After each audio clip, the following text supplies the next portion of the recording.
Well, the biggest changes, I would say, in insurance distribution and also in legal protection insurance is around sort of how channels evolve. So I think the more simple ways used to be as you had brokers, as you had tied agents.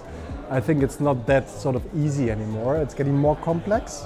There are more sort of channels arising, like ecosystems, like direct. And I think the biggest challenge also for insurers is how to orchestrate all these channels.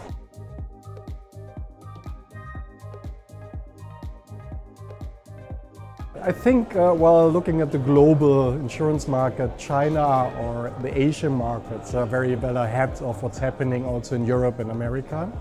And I think the reason why it's like that is because first of all, the customer expectation is a little bit different in China as it is in Europe, but also in the US. So how they interact with insurance companies, I think they're more advanced. That's one reason. And the other one, I think, in China and also in other Asian markets, how to deal with data, yeah? Where to get data and where to use data. And I think, therefore, I would say Asian markets are the most advanced one.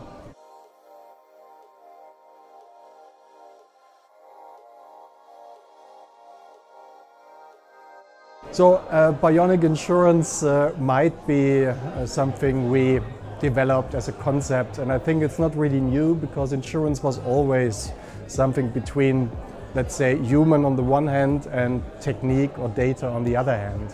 But I think what we've seen over the last decades or also years, that the pace and speed how that develops, it's really increased a lot over the years. So how data is used, what sort of human capital you need in order to give advice to the customers.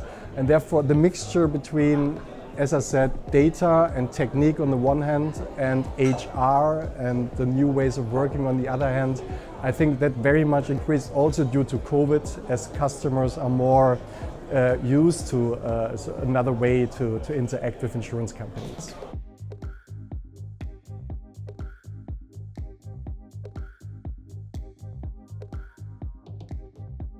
Well, that's a good question around ecosystems and how they evolve and if it's applicable for legal protection insurance or not. The example I'm going to talk tomorrow about, it's more around the health segment. And there are some similarities, I would say. If you look at the legal protection insurance, it's very much around prevention on the one hand. It's how you deal with claims on the other hand. And therefore, I would say ecosystems are the future on the one hand. But I also would say insurance companies are not sort of the natural owner of ecosystems, so they're going to participate in ecosystems. And it's very sort of interesting to look what's evolving there and which part legal protection insurance company is going to play there. Specific advice for legal protection insurance, I think I do have an advice for all insurance companies. They need to think about what is their asset at the end of the day, and one asset they do own is the customer interface.